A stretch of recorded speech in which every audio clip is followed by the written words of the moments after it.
Okay, so I want you to show the total. So this question here is question 7, section B of 2012.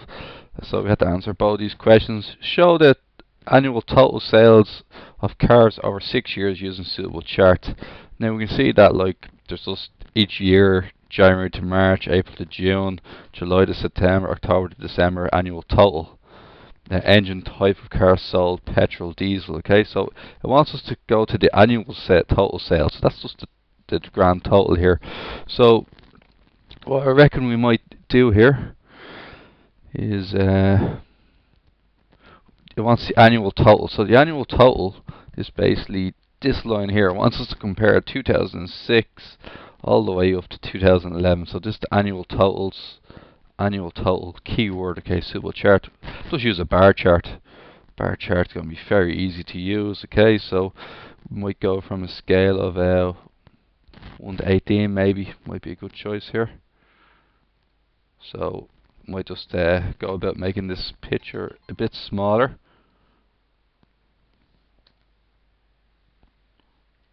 Okay, then we can use a bit better. Okay, using the suitable chart, so we can use it like this. So what we're going to do is we're going to do a line here like so to the bottom and over. Now what I'd like to do here is I'm going to go up to in twos. 2, 4, 6, 8, 10, 12, 14, 16, 18. Okay. Now what we can say is that this is the annual total. So we can say this is the annual total. Annual total.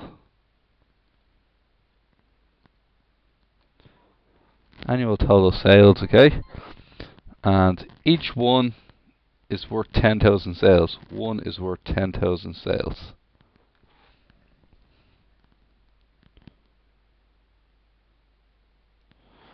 Okay, so it's worth 10,000, okay?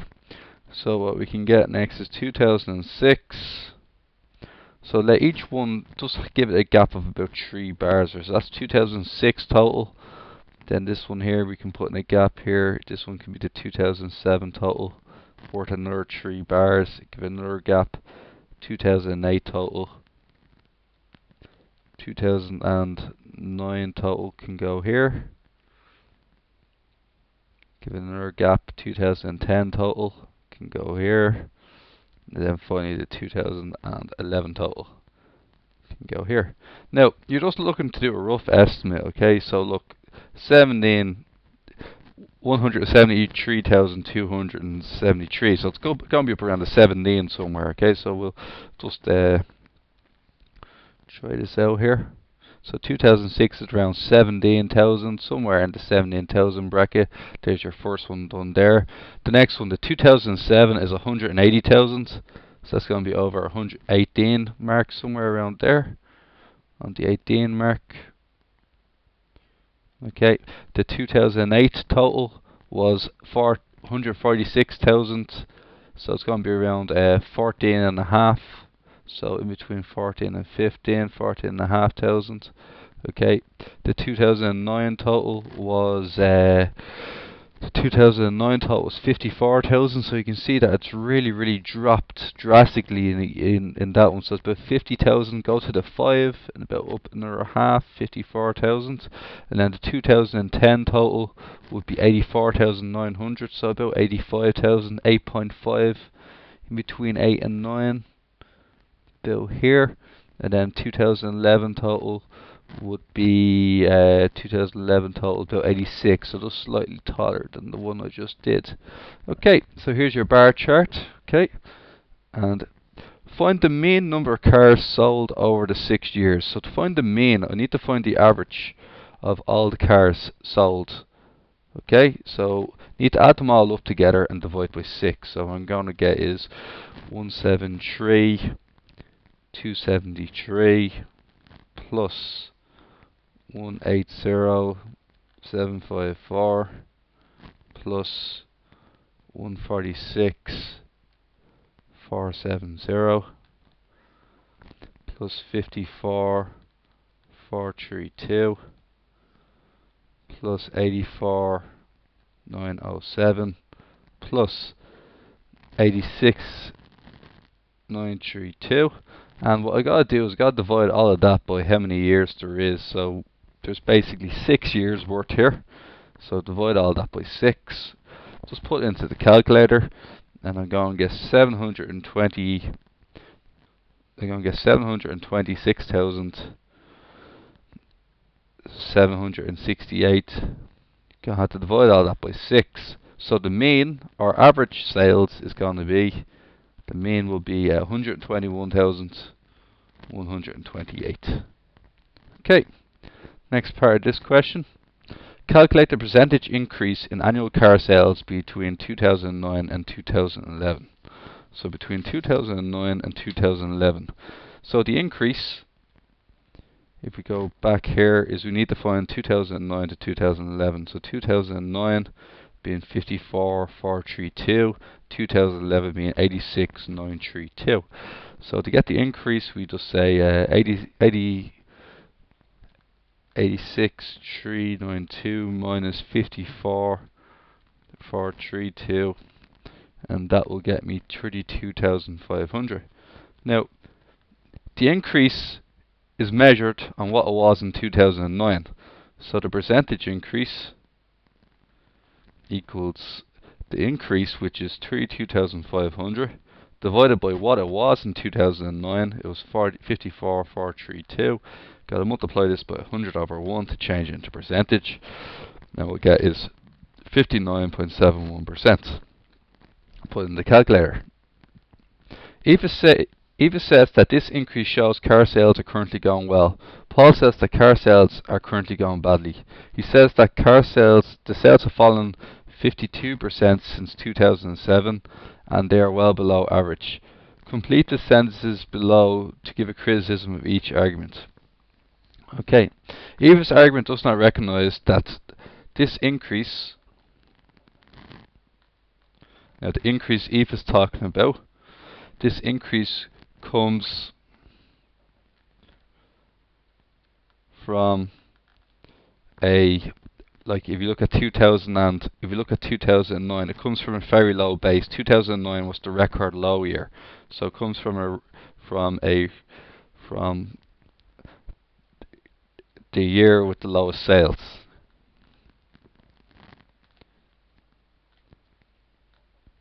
So she's just comparing it to the year that has the lowest sales, so it's more likely going to increase anyway. Okay, and the sales had been, and she fell with low sales, and sales had been much better pre-2009, or had been much better pre-2009. So she only compared it to 2009, and if you look at before 2009, the sales were up in the hundred thousands. Okay, so Aoife is not seeing the full last 6 years. She's only tested from 2009 to 2011. Now Paul's argument does not recognise that although sales are lower now, although sales are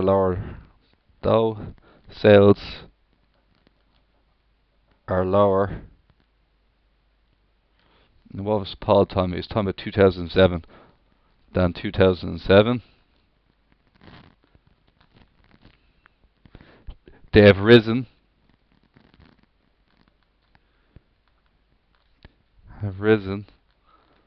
Since 2009. So basically, if you go back to the numbers here, Paul is basically saying, look, compared to 2007, it's much lower, but he's failing to recognise that since 2009, it's actually on its way up by about 30,000. So there's two sides to the story, so he needs to recognise both sides, okay? Okay, So they have risen since 2009.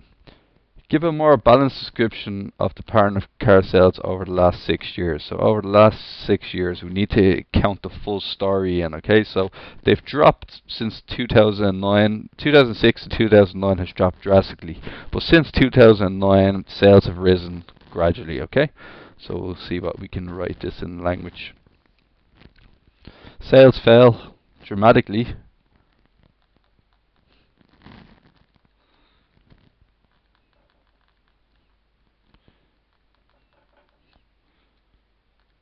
from 2007 to 2009. 2009. They've recovered a lot since then. Recovered a lot since then.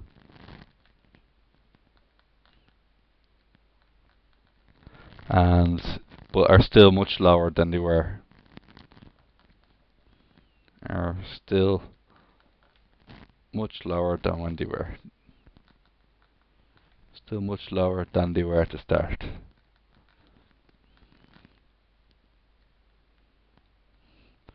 At the start. Okay, so still much lower than they were at the start. So we need to get rid of that part there. Okay, so now we know what that is. Okay, now describe how the sales of the cars are distributed over the 4 quarters of each year. Okay, so the 4 quarters of each year. So we need to go back and we need to look at the 4 quarters of each year. Now we can see that January to March seems to have the most amount of sales.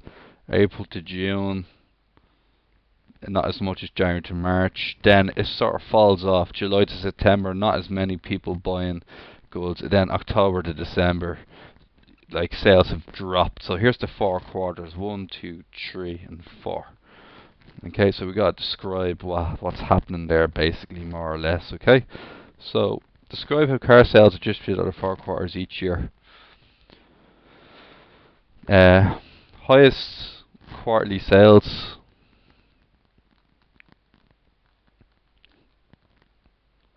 are in the first quarter. It doesn't want the reason why, it just wants the description. In the first quarter.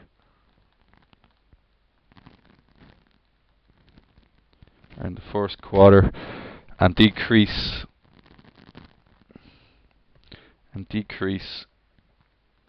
significantly. Significantly means a good portion. Significantly in each subsequent quarter. Now subsequent means when it follows one after the other.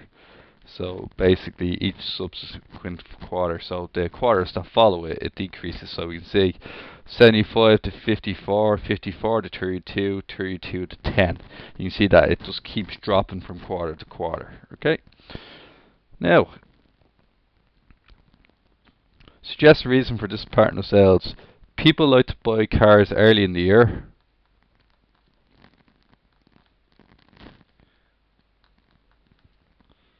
Buy new cars early in the year.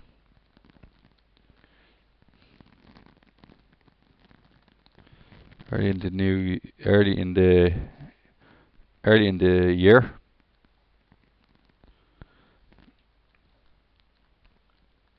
Early in the year, so that they have the new number plate for longer.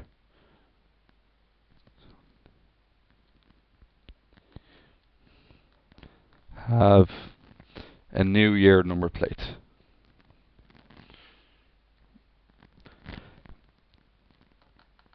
Basically, if you're going to buy a car December, let's say 2012, you might as well wait to January 2013, because the 2013 registered plate means it won't devalue as much. Okay. Now, the sales for the first quarter 2012 are 36,081. Find with justification estimate for the total sales for 2012. Okay, so what we need to do is we need to have a look at the first quarter sales and how and what they're like to the overall sales. Okay, so let's say 75,000.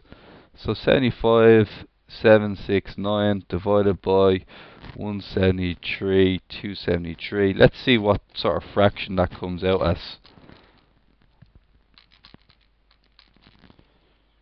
Now it's 43%, okay?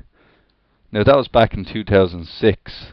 Let's try 2010 and 2011, okay? So 2010 maybe 34,555 divided by 84,907.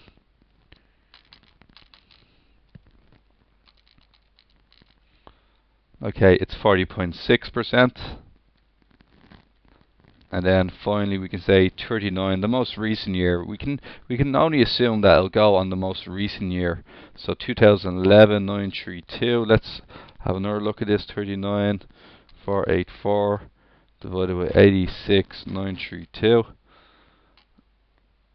And we got there is 45%.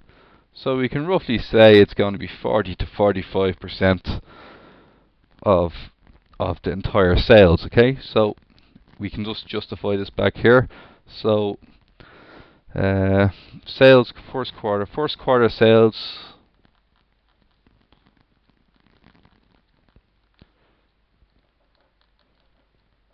account for 40 to 45% of total sales.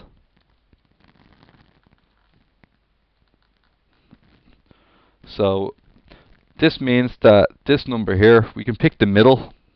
Let's call it 42.5%. So 42.5% of all sales equals 36081. To find 100% of the sales, we're going to divide by 42.5, multiply by 100. So divide by 42.5 to find out what 1% of the sales is, then multiply by 100. So what we get is 36081 divided by 42.5 multiplied by 100. And you can say about 84,896. Right. Another way maybe of answering this question would be to say that they're very similar to the sales that just took place. So you're expecting them to be in the same region as 2010 and 2011. So that's another way of doing the same question, okay? So it's not too bad. Now, moving on. Two pie charts are being used to show the change from 2006 to 2011 in the popularity of petrol and diesel cars. Complete the second pie chart, right? So petrol and diesel, right? So if we go back to the chart here, okay, in 2006 there's this much and this much petrol, diesel and other. Okay, so we can see that petrol, diesel and other. So what we need to do is we need to take down the figures for 2011. So for 2011, the amount of cars sold, total cars sold,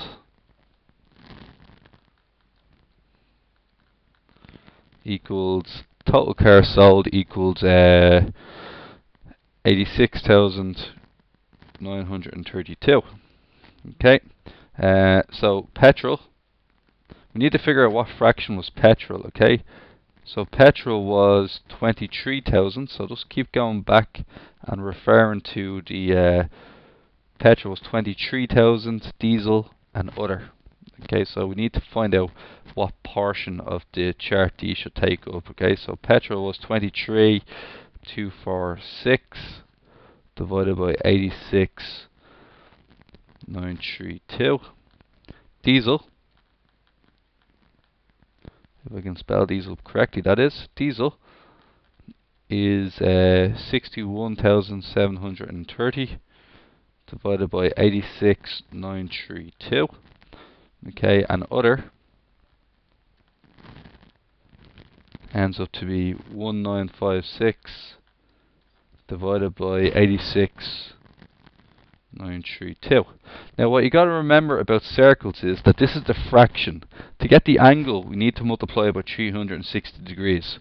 What fraction of the full circle does it require? Okay, so this is the fraction. We're going to multiply that by 360 and then we can figure out what each angle warrants. Okay, so what each section warrants on the graph. Okay, so we have 360 here, So what we're going to get is the first one is going to be 256 degrees. The next one's going to be 96 degrees. And the last one's going to be 8 degrees. Okay, so let's start off with my pie chart here. Okay, so what I can do is I can get myself a protractor. Okay, now my protractor here.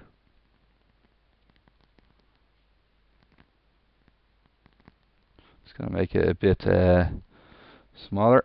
Okay, so let's rotate this around a little.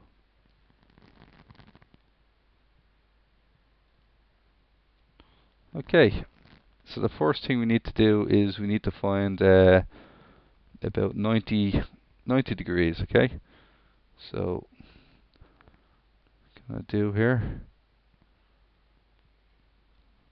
So this is 90 degrees from the starting off point up here. Okay, so I'm looking to find 96 degrees. Okay, so I'm just going to turn this around until I get 96 degrees, like so.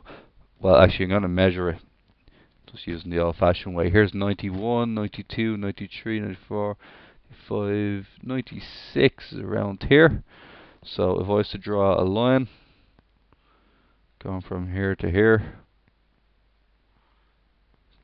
this here would be 96 degrees. Okay, so I'm in business. That's my 96 degrees. Okay, next part, I'm going to add on 8 degrees. So I'm going to go from 96 degrees here, if I have, to 104. So I'm going to try and find where 104 is. 96 to 104. 104 is about here. So then I'm going to get my other cut here, slither in here. Okay, and now I am very much done with this graph. So as you can see from my graph here, this is going to be 8 degrees. This is going to be other. It's worth 8 degrees. This one here is going to be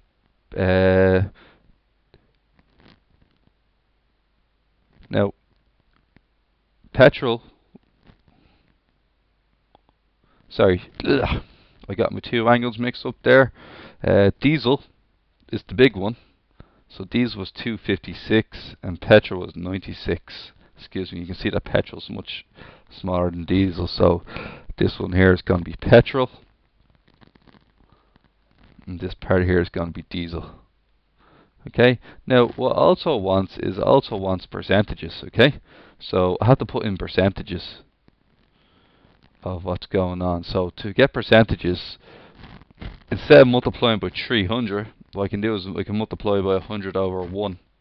So don't multiply by 300, multiply by 100 over 1. So to change fractions into percentages, you just multiply by 100 over 1. So what we'll get this time for each section is we will get other is going to be 1956 divided by 86932 divided by 100. It's going to be 2.25% roughly. Okay, and then diesel is going to be roughly 71%. And petrol is going to be 26 points. Diesel is going to be 71%, and petrol here is going to be worth 26.7%. Okay, so now that we've put them in, we just need to put them into the top here. So call this one 2.3 because it doesn't work out otherwise. You got to make sure that all adds up to 100%. So petrol is going to be 26.7%, and diesel is going to be 71%. Now look at the change, guys. Petrol was 74%, now diesel 71%. Diesel was 24.5%, now it's 71%. So you can see a massive swing from petrol to diesel, okay? Which of the following statements best describes the change over time property? Diesel cars have suddenly become very popular over the last 2 years.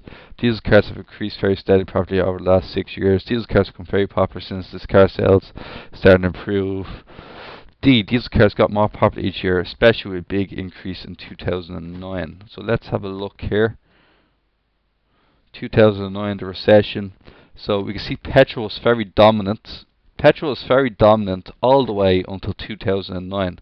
But in 2009, there was a change from petrol to diesel, and then all of a sudden diesel came the dominant brand from 2009 onwards, when people became much more, shall we say, money conscious, okay? So what we can say here is D. Okay. Now, in the survey, the most popular models of private cars sold in 2011 examined CO2 emissions in grams per kilometre from diesel and petrol engines. The data is as shows. Construct back-to-back stem and leaf plots of the above data. Okay. So, what we're going to do here, just going to put in our numbers. This stands for 100. This is 110, 112. 113, 130, 140, 150. Now please remember to put in a key. Keys get you the full marks. 12/9 means 129. And the other way around. Okay, so we have 1 on 107. Okay, and this can be diesel. And this can be petrol. Okay, then we have 110, 4, 6, 8. Oh, sorry, there's a 7 in there as well. 6, 7, 8, 9, 9.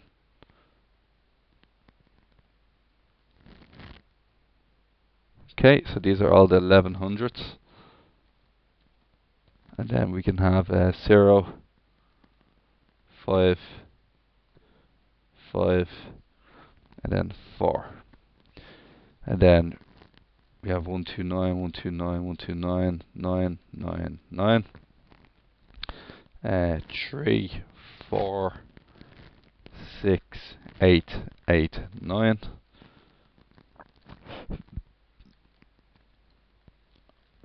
Okay, and then we have 0, 7, 9. Now remember the key for the other side. Another key could be 4/13 equals 134. So remember a key for both sides. Thus the information suggests that diesel produce lower CO2 emissions than petrol cars, and in your answer you should refer to stem and leaf plot and to an appropriate measure of central tendency. Okay, so survey the most popular models of private cars sold in 2011, examined CO2 emissions in grams per kilogram from diesel engines and petrol engines. The data is as follows. We can obviously see that the diesel cars, the tendency is around the central point of the 1100, so we can see that the diesel cars produce on average less grams of CO2 when compared to the petrol cars, who have a peak in the 1300s. Okay, so what we can say is that yes, the diesel engines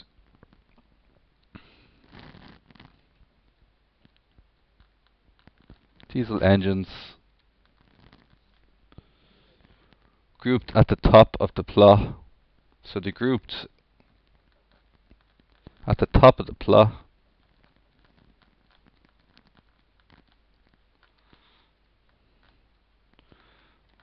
So what we're saying about the diesel cars is you can see that they're all in between the 10, 100 to 130.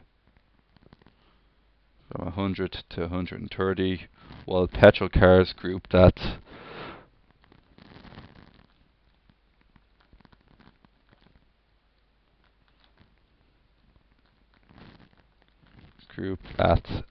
you can say roughly 120 to 150. Okay, so 120 to 150. Okay, you could also go about doing the median. We have 1, 2, 3, 4, 5, 6, 12 cars. So to get the median, it's 12 divided by 2, which is the 6th and 7th car. So we get the two medians here if you wish. 1, 3, 4, 5, 6, 7. So that's the diesel median. 1, 2, 3, 4, 5, 6, 7. Okay, so we can get the two medians here. 118, 119 divided by 2, and for the petrol it'll be 136 and 138. So we can compare the two medians. The median of the petrol median, or the middle petrol is 118.5, while the diesel median is going to be 137. So we can see that the petrol median is much lower than the diesel median, and also the diesel medians have a much lower mean.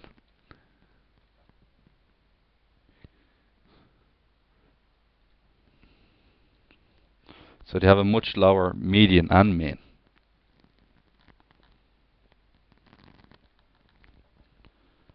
So you could add them all up, add up all 12 and divide by 12, and you'll see that the diesel mean is lower than the petrol mean. Okay, so you can do any choice you want. Okay, just mention the median and the mean, and that'll pretty much guarantee your marks. Does the information suggest there's a greater variation in the CO2 emissions of diesel engines than petrol engines? In your answer, you should refer to 7-leaf plot and appropriate measure of variability. Okay, I think we need to go for the range. Okay, so the range is 107 to 134. So the range of the diesel range is 134 minus 107. So the range of the diesel is the highest minus the lowest value, and that's going to get me 27. And the petrol is going to be 129 to 159. Petrol is 159 minus 129, which is going to be 30. Okay. Now, okay, so what we can say is that the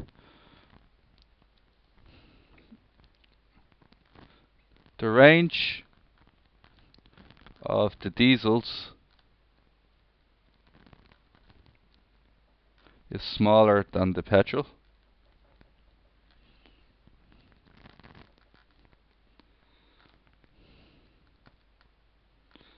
The range of the diesel car is smaller than the petrol.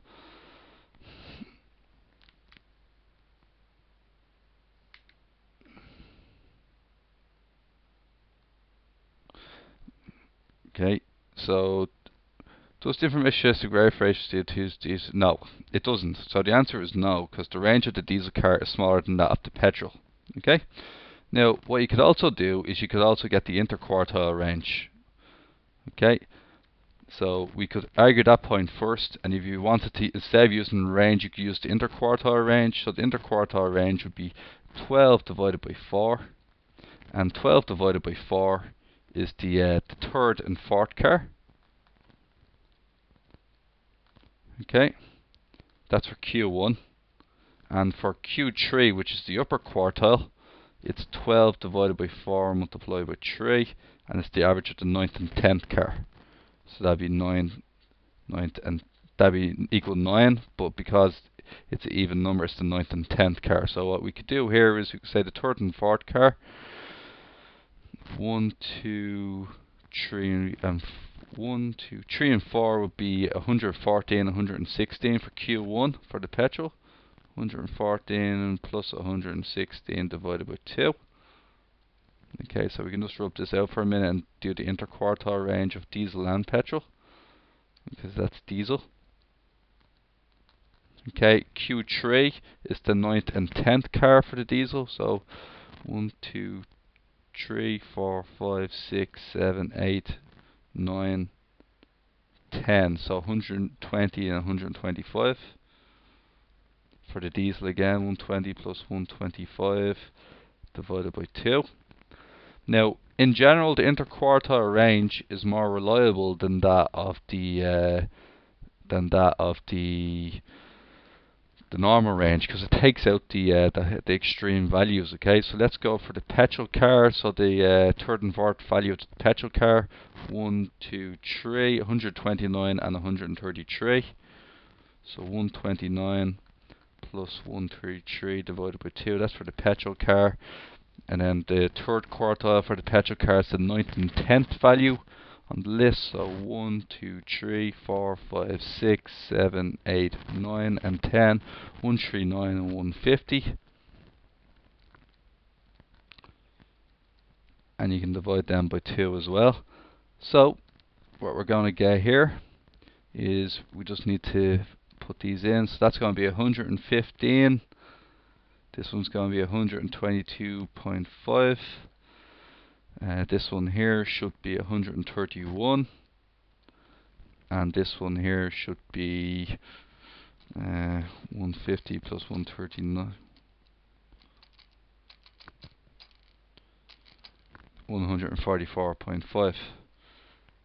So interquartile range.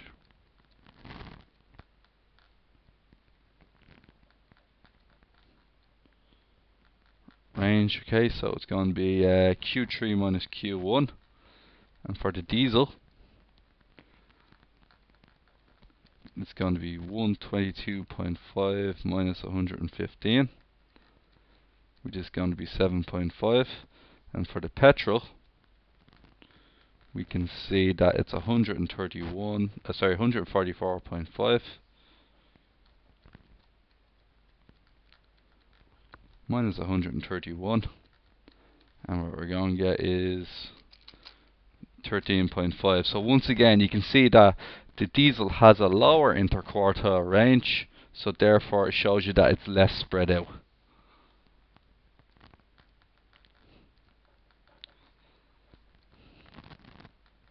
Interquartile range.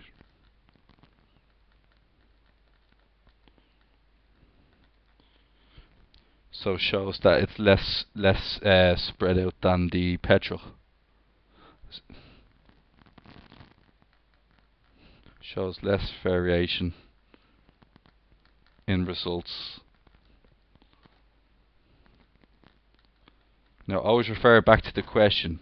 Less variation. That's one of the words in the question. Greater variation. I'm saying it shows less variation in results than the petrol.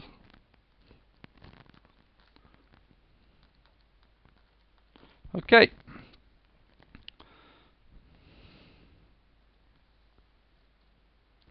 Okay. Now explain what's meant by a scalene triangle. A scalene triangle is a triangle with 3 different lengths of side. Okay, so if you were to look at a scalene triangle, just draw one here maybe. So a scalene triangle, you can see that none of the angles are the same and none of the sides are the same. Okay, so definition: a triangle in which all 3 sides have different lengths.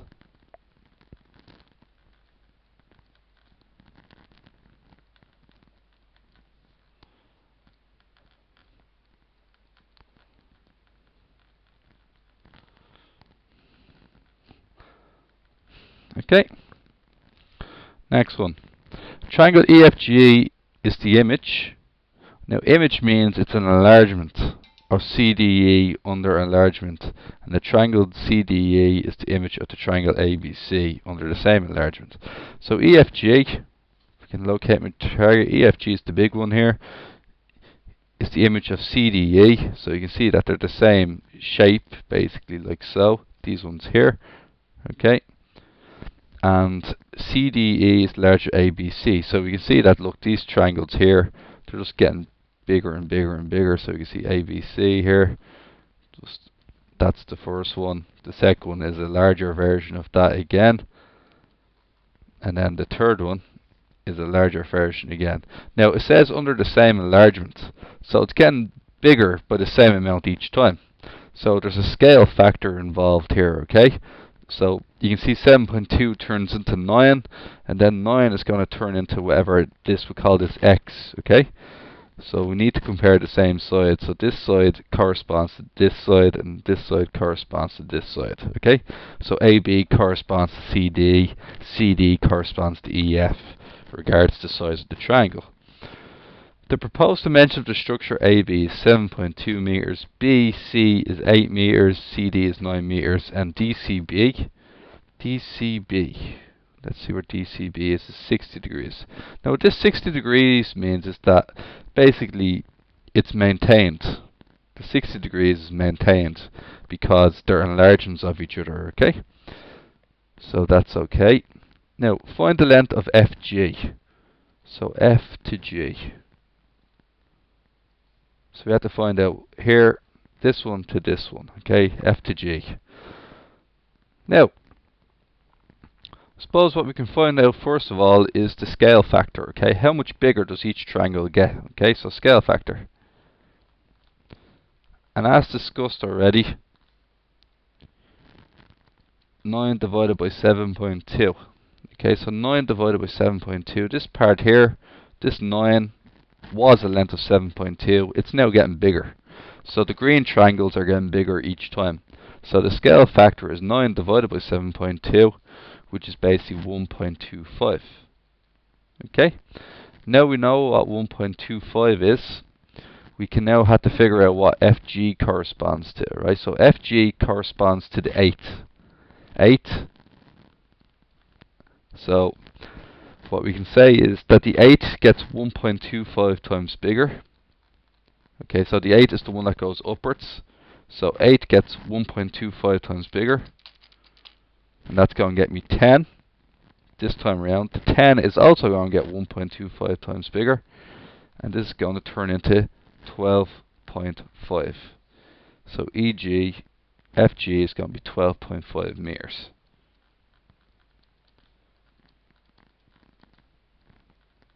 Okay. Now, find the length of BD correct 3 decimal places. So let's find out what BD is, okay? So we're just going to rub out some of this stuff here. Now, where is BD located? So BD is located in here. Okay. Now, what we notice is that we have a bit of a sandwich going on here. What we have is we have 2 angles, we have 2 sides, and we have the angle in between. It means we're going to use the cosine rule. Now the cosine rule is a squared equals b squared plus c squared minus 2bc cos a. When you choose the angle you're using, which is going to be the 60 degrees, you have to choose the side that's opposite it. We call it length y. Okay, if we want. So what we're going to have here is we're going to have y squared equals, now since we've picked y squared as a and we're going to pick 60 degrees as cos a, the other two, let b be 8 squared and c be 9 squared. Okay, so equals 8 squared plus 9 squared minus 2 times 8 times 9. That's your 2bc cos 60. You just want to put that directly into the calculator. Okay, and what we're going to get here is 64 plus 81. You can just put it directly into the calculator, to be honest. Minus 72. Y squared will equal 73. And y therefore will equal the square root of 73, which is equal to 8.544 meters. Okay, next part.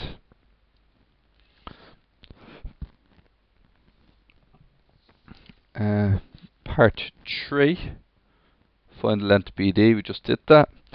The center enlargement is O. Find the distance from O to the point B. Okay, so we need to find the center of the enlargement, okay? So we need to go back to our diagram. So the center of the enlargement.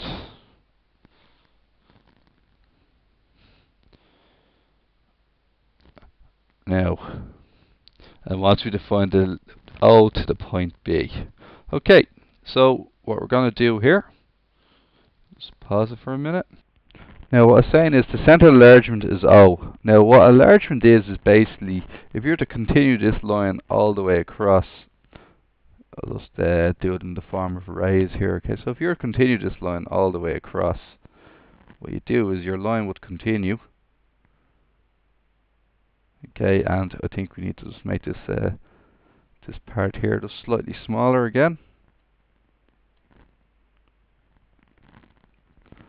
Okay, and what we'll have here is we'll have a line. Okay, so if you were to imagine you continue the line across all the way across. Okay, so it just basically keeps going. That's your line there. And you just imagine the triangles just kept getting smaller and smaller and smaller until they didn't exist. This here is what you'd refer to as your center of enlargement. Now, what's happening here is basically the center of enlargement is O. So let's call this point O here. And what it wants to do is find the distance from O to B. So it wants me to find this distance here. Okay. And so what we can do is we can compare the enlargement from OB to OD. BD here, okay? So we know that BD is, we just after getting this a second ago, is 8.544. Okay? So if you know that the enlargement OD in comparison to OB, okay, that has to be 1.25. Now the reason why it has to be 1.25 is that this length here, I'm going to draw out these two lengths here. The blue length is OD, okay, and the green length was OB. Now because it's 1.5 times larger each time, this means that OD has, since it's 1.25 times larger each time, OD has to be 1.25 times larger than OB. So what we can say is that OD is going to be X plus 8.544 and OB is simply X. Now what we can do now is we can cross multiply and try and solve what X is. So we're going to get 1.25X equals X plus 8.544. We can bring the X over the other side and we get we're going to get 1.25X minus 1X equals 8.544. Then what we can get here is 0.25X equals 8.544. Divide 8.544 divided by 0.25.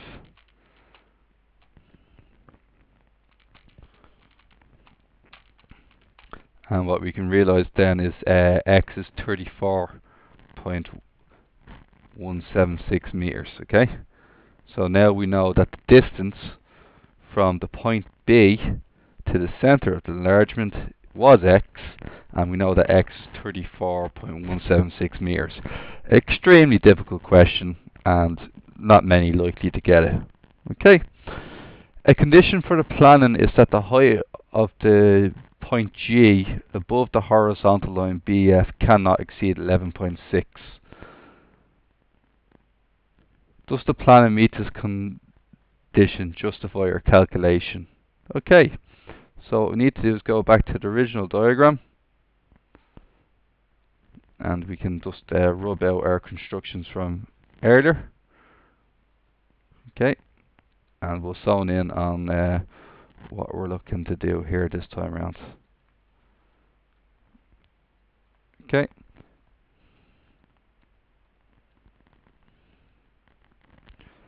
Okay, so what we're looking to do next is we're looking to find the condition is to plan the height G, point G. So where is point G? Point G is located here. This is point G here, and it cannot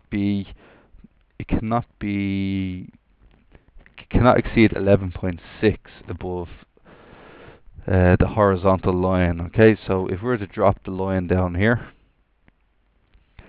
okay, so this is the horizontal line here, continues across, and G goes directly down.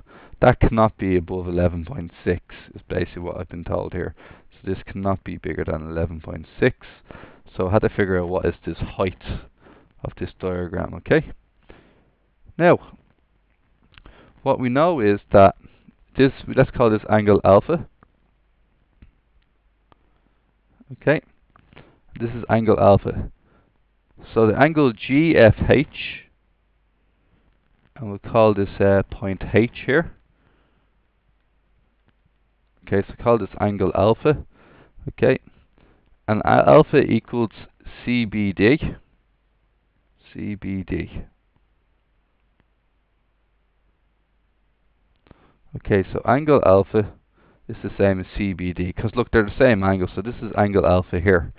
Now, because this is angle alpha, what we can do is we can use the information we got from this triangle previously to find out what angle alpha is, okay? So to find out what angle alpha is, we're going to use the sine rule here, okay? So what we're going to do is we're going to use the sine rule. So sine, sine 60 divided by what's opposite it, the 8.544 we got earlier, equals sine alpha divided by 9. So therefore sine alpha, bring the 9 up here, it's going to be 9 sine 60 divided by 8.544. So 9 sine 60 divided by 8.544, and what we're going to get is, when we just rub this out here, we're going to get sine alpha equals 0.9122. Remember, to separate sine and alpha, you bring sine across and it becomes sine inverse. So sine inverse your answer. So alpha equals sine inverse. Now you got to show all these workings I'm doing at the moment on into your book, right? So sine inverse your answer, and what we get is alpha is going to be 65.82 degrees. Okay, so 65.82 degrees. Okay, so what we can say here is that this here is now 65.82 degrees. Okay, now we're back working on a right angle triangle now. Okay, so we can rub out all our workings from earlier, and what we can now say is that, remember, because they're enlargements, these angles are all alphas, okay, in the same way that all of them are 60s. So this was alpha as well, which was your 65.82, right? So this was another alpha, and that's why we worked it back that way. We worked it back to the triangle with the most information. So this is 65.82. Now, what we know about this one is it's 12.5 meters from earlier. We need to find h. This is a right angle triangle. You're going to bring SOHCAHTOA into play. So SOHCAHTOA. And what we need to use is sine, because this is the opposite side, and this is the hypotenuse. Okay? So what we're going to get is sine 65.82 equals h over 12.5, opposite divided by hypotenuse. Bring 12.5 up, and h is going to equal 12.5 sine 65.82.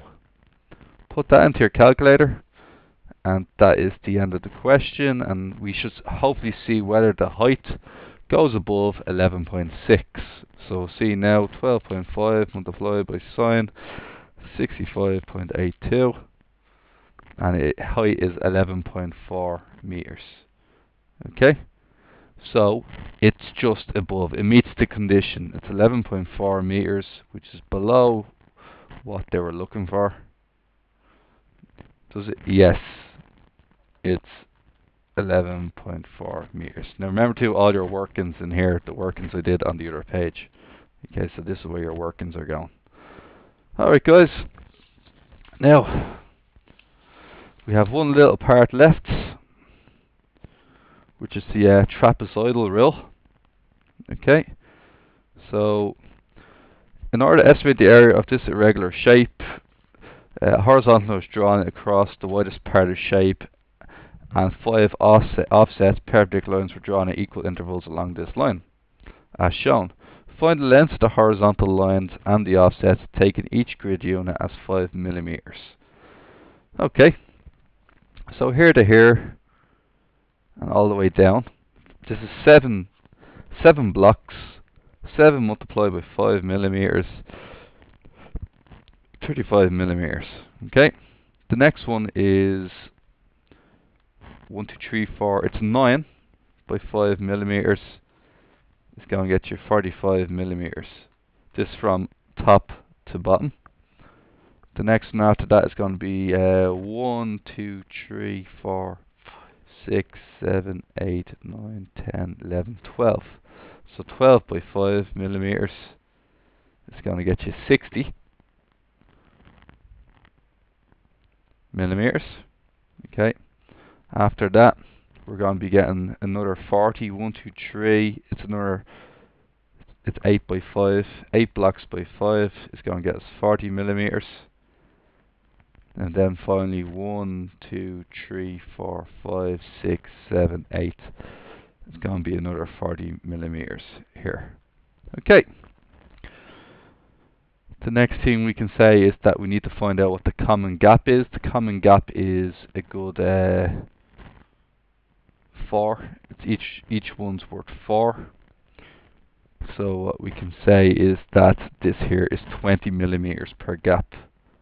Okay, so each gap is worth 20 millimeters. You don't really have to go about doing much else than that, okay?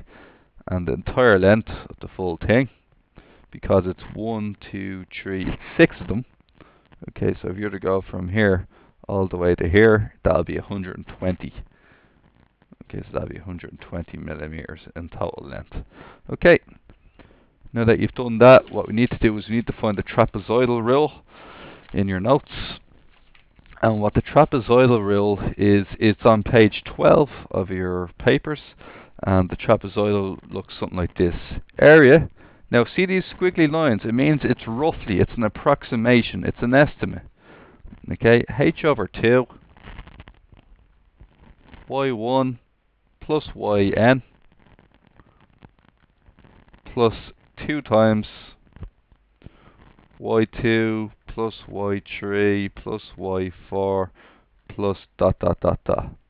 Okay, now what that means is basically y1 is, it'll tell you in the tables, y1 is the first one, the very first length, and we can see that y1 is 0 in this question, and yn is the very last length, and yn is also 0.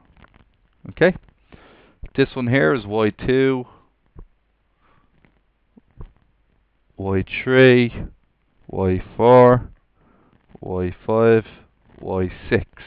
Okay, so now that we've done that, the area is h over 2. Now h, ironically enough, isn't the height, it's actually the distance, and once again it'll tell you in the graph that h is the distance between your intervals, right? So it's 20. H is 20 over 2.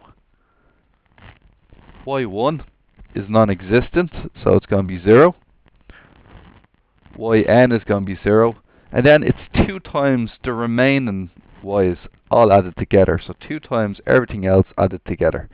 So we have to see what everything else is. Up top here, it's going to be the 35, the 45, the 60, and the 2 40s, okay?